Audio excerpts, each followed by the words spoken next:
Is this even on? So my name is Nefarious. I swear it's my name, not a description. This is my villain origin story, but it all starts before me. Imagine Hollywood fame, flashing lights, cameras, parties, everything. That's the world that my parents lived in. They ran the largest and most impactful body modification community in the world. I was born in Canada, and then we, for some reason, immediately moved to Mexico.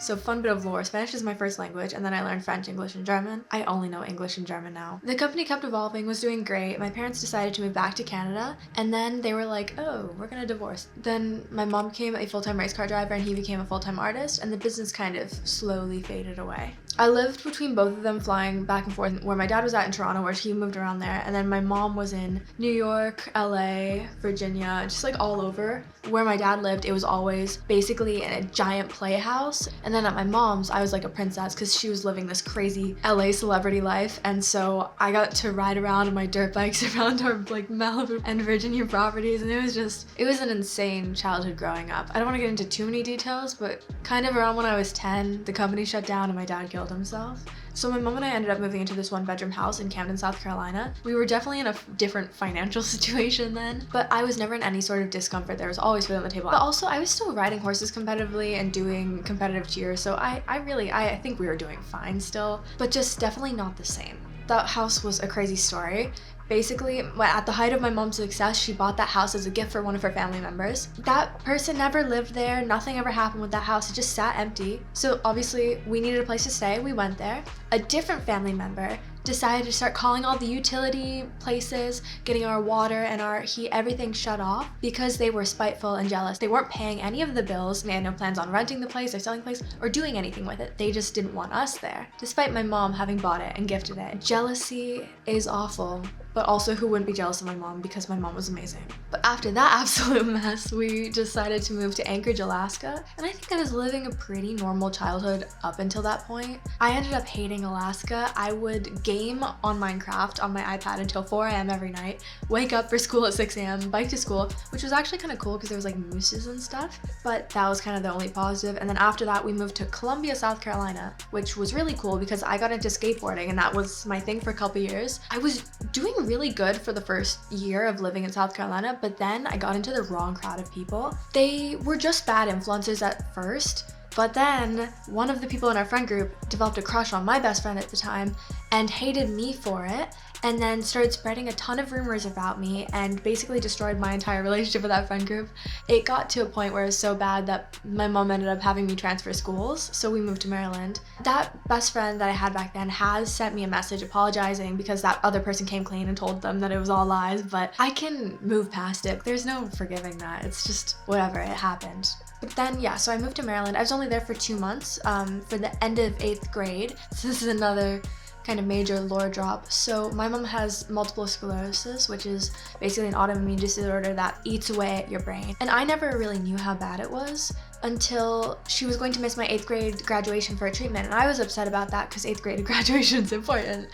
And then her boyfriend had told me, if she doesn't go to this treatment, she's not going to come to your high school graduation. And that completely rocked me. I hadn't really comprehended her mortality. You just think your parents are going to live forever. They're your shield from the outside world, so you just don't think anything can actually happen to them. I felt so awful for prioritizing anything over her safety, so I decided I was a huge burden. So I organized boarding school for myself and kind of shipped myself off, which was a huge mistake. I went to that school. The school itself wasn't that bad, but I got into the wrong group of friends and they were absolutely awful. So for the first 2 trimesters, I was losing my mind, having a terrible time. And then the last trimester, I wasn't doing great, but you could see the light at the end of the tunnel. I made this friend Leo who kind of got me out of this bad friend group, and we just hung out for the last bit of school, and still a great friend to this day. I'm very, very glad that I was kept sane for the rest of that school year. So I got back to Maryland. My mom's treatment, huge success. School in Maryland was great. I was in every single extracurricular under the sun. I had a really, really great, strong group of friends. I have nothing bad to say about my high school experience here. So during all of that, my mom was getting back into race cars. So MS had made it so she wasn't a race car driver for the past decade, but she was getting back into it, and she had joined this group Savage Garage, which was really cool. So she got to do all this cool race car stuff and was just in charge of managing everyone on that team of YouTubers. COVID hits, boom, and I start no-lifing Rainbow Six Siege. I probably played on average like 10 hours a day of Siege. I could recognize that it was bad, but I was totally addicted to the game. So I was like, how am I gonna make this make me money? I didn't even watch streamers, but I was like, Pokimane does streaming and she's a gajillionaire. I'm just gonna start streaming. And so I start streaming and it works. I don't know how I got so lucky. I think it was timing because the whole gamer girl thing was huge on TikTok. So I blew up to like 100,000 followers in the first month, which I'm so grateful for. I did that for all of COVID. College time came around and I had applied and I got into UCSD for biochemistry, but I was like, nah, I'm gonna join a streamer house, which might have been cool. I would have moved to Texas, but that didn't end up happening. My mom was like, I want you to go to university, and I've been a goody two-shoes my whole life. When my mom tells me to do something, I've just done it. I wish I was cooler. I had already declined my acceptance from UCSD, even though I got a good scholarship. So I last minute decided to go to Vienna, Austria. So I moved to Austria within like 2 or 3 weeks of deciding that, which was just insane. And I actually moved there with my boyfriend at the time in separate apartments, but it was really, really nice to have that support system from somebody who's from the same place as you. And life there was basically just study a bunch and then go partying every couple nights. Leo introduced me to his friends and they are the most amazing people I've ever met. So that first year was really good. Me and my boyfriend at the time, we did split up because we were not very compatible, but our breakup was pretty mutual. But your first relationship that matters, that breakup kind of rocks you. So I was a little upset for the first while, but I came out on the other side all right, so all's good. Long story short, I spent the next while after we broke up only eating spaghetti and yogurt. It was awful. It was literally awful. I just did not know how to cook or want to even try. And then I got deported. I wish I was kidding. It was a stupid legal miscommunication because the countries don't actually talk to each other. So my visa was fully accepted, and if I had gone and picked it up a couple weeks earlier, I would have gotten it. They wouldn't give me an appointment in time to pick up my visa. It was stupid, and it makes me so upset to even think about. Also, little blip in the radar. I dated an identical twin for a while. That was kind of crazy because I don't even know any twins, and then imagine you're dating somebody you really like them, and then there's just another one of them. It doesn't make sense. Him and I were not compatible in the slightest, we'll say that. But luckily, his twin brother has very good taste, and his now ex-girlfriend is my best friend in the entire world. She is so amazing. She's like me if I was like smarter, kinder, and a little bit taller. Yeah, so I met her through them, and that was a great takeaway. Then I got a call being like, hey, your grandma just died. So I go back to America, and then my mom dies. And yeah, so that was a bit of an emotional nuke. And so I kind of just like chill, conceptualize that just happened. So I go back to Austria for my next year of uni. Anna and I were both absolutely going through it, and we partied for like 3 or 4 months straight. Almost every night we were at the club, which is insane. I was not taking care of myself. I got so skinny. Body was tea. My body also crashed and I got so sick. The ex-boyfriend that I moved to Austria with, we ended up getting back together kind of, and then I moved in with him, and that was like kind of a whole thing. The whole reason why I actually moved in with him was crazy because I was renting this apartment and then the water broke and we were like trying to get in contact with the landlord and they wouldn't respond to us. So we got the building manager involved, and the building manager was like, that's not the landlord. Basically, she had come in, changed the locks on a vacant apartment, and just started renting out the rooms. And so it was an illegal rental and we had to get out, but that was crazy. He nursed me back to health mentally, physically. We still weren't compatible as a couple, but we both really value each other as people. And I don't know if I would be alive if it wasn't for him. And I'm just so grateful.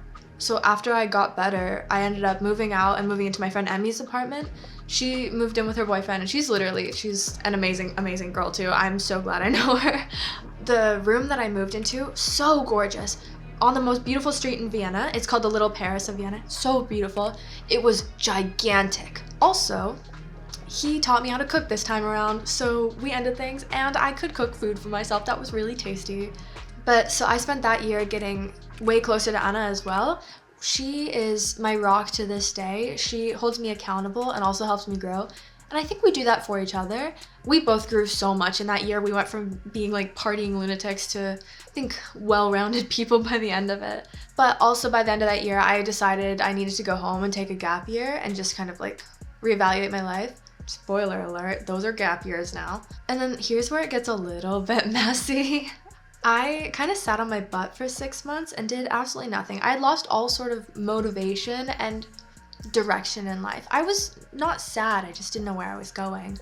And then I went to LA, February 2023, and it completely shifted my perspective on the world. I had spent my life trapped in the idea that it was impossible to be more than I was, and the life you see on TV just wasn't real. Yeah, I went to LA and this person was living it. And I also almost died on this trip, which was crazy, because the person I was with was like, I need to do a dyno pull. And if you don't know what that is, it's when you redline your car basically and go as fast as possible to basically test out the whole system when you're changing things. That's a super simplified, vague version of what it actually is. But yeah, so that's what we did, except it was a torrential downpour in LA, which never happens, but it was happening then. Pouring rain. We were going like 150 on the highway. We start to lose control. We're sliding everywhere. This is only like 5 seconds, but it's the longest 5 seconds of my life. We're just like, ooh. Apparently Lamborghinis have good automatic traction control, which is good. And it just fixes itself. But yeah, definitely reminded me to value being alive. Other than that, the whole trip was just so unreal. It was like amazing sushi every night, parties in the hills, riding around everywhere in a Lamborghini, just casually going to get coffee. Like, that's just not real. I left that trip so inspired by this friend, and I think I will always have them on this super unhealthy pedestal in my brain. I've never told them how much that trip redefined my life, but we're also not really friends anymore just because we drifted. But yeah, so I got home from that trip and I was like, I need to get to work. So I started an internship. I was working for this mechanic company doing videography, and then I started managing the social media and YouTube presence of this car TV show. I learned so much from that, and I met really cool people. I did that for a while, and then I wanted to move to LA in February 2024. I ended up moving to OC, and that month in OC was amazing. I was at the beach all the time. I made some good friends out there, and it was relaxing. It was what I wanted. But I was like, you know what would be better? Downtown LA. I thought that if I moved there, life would be like it was when I visited. I moved to Glendale. If you know anything about LA geography, Glendale is like Ohio. Safe to say, that was the most boring 3 months of my life. All I did was walk my dog and cook fun meals on stream. It was really peaceful, but it was so lonely.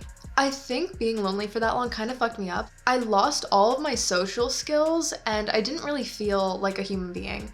But then I decided to go to Austria for a few months and I packed up all my stuff. Here's where I'm really lucky. I went to New York for a couple days before I went to Austria, and I got there and I felt this like soul connection. I have never felt so connected to a place in my life. I felt like I belonged there. So I went to Austria and I had a great 2 months. For the whole time I was just like, I need to be in New York. I need to be in New York. I found a place on Facebook Marketplace and I booked it, and I was like, I'm not going back to LA. I haven't been back to LA since, even though all my stuff is still out there. I spent the time that I was in New York working on the relaunch of my parents' company from the 2000s. It is not easy. It's way too much work and I need more experience than I have, but I'm the only one that can do it, so I will be slowly just doing it and learning as I go and just making sure I get it done right. But now I'm back in Maryland at my family home, packing it all up to move. This place has always been here, so it's weird, but I don't know, I feel this drag to be in New York permanently, so maybe losing this base is a meaning for me to set up a permanent base in New York. We'll see, we'll see. But yeah, so here are my closing thoughts. Where I'm at right now, I feel like I have a really positive outlook on life. And I don't know how I got here because I wasn't ever an optimist when I was younger, but I couldn't imagine thinking of it any other way right now. I call this my tragic villain origin story, but in reality, I think my life is pretty great. I get so pissed off when people say, I'm so sorry for all the things that happened to you. Every single person in life has things happen to them that suck, but you take the good with the bad. I think there's a kind of equilibrium that needs to be met. I'd rather feel tragedy and joy than live a monotonous life that has neither. But also, I think I get to experience joy on a whole nother level. The more pain you've felt, the further is your capacity for joy, in my opinion, if you're willing to think that way. And then also, I feel like there's this format that you're supposed to follow for your life. I haven't really followed. It's go to school, go to university, get a job, find a partner, buy a house, have kids, raise them, send them to college, and then you go retire in Florida or live the life that you want to live, but you can't do that till you're 50. I don't know, I kind of think screw that. There's not that it's not a bad path to follow. It's very stable, and I think stability is amazing. I think that there is a million different paths you can take other than the one that society forces down our throats since we're born. And I think that we're, for the most part, not allowed to think freely, which ends up limiting us from grasping so many opportunities. There are so many ways to achieve the things you want to do. Unless you want to be driving around in a Lamborghini every day living in a mansion, that might not be obtainable without money, but if you want to go travel the world with proper planning, you can do literally anything you want to do in life. And that sounds stupid, but it is totally possible. But then this is like a little bit of a warning, because these kind of people give the same advice. Please do not become a course-selling job shipper. Nobody likes those people. That's the last thing I recommend. But I do think that people should break outside of like the matrix and live a life that makes them happy versus waiting for the weekend every single day for the rest of their lives. But yeah, I can't believe you watched all of this. And now you know me way more than I know you, so please drop some of your lore in the comments so that we can feel a little bit more connected, and I will feel like a little bit less of a narcissist for sharing all of this. Anyways, thank you. Subscribe.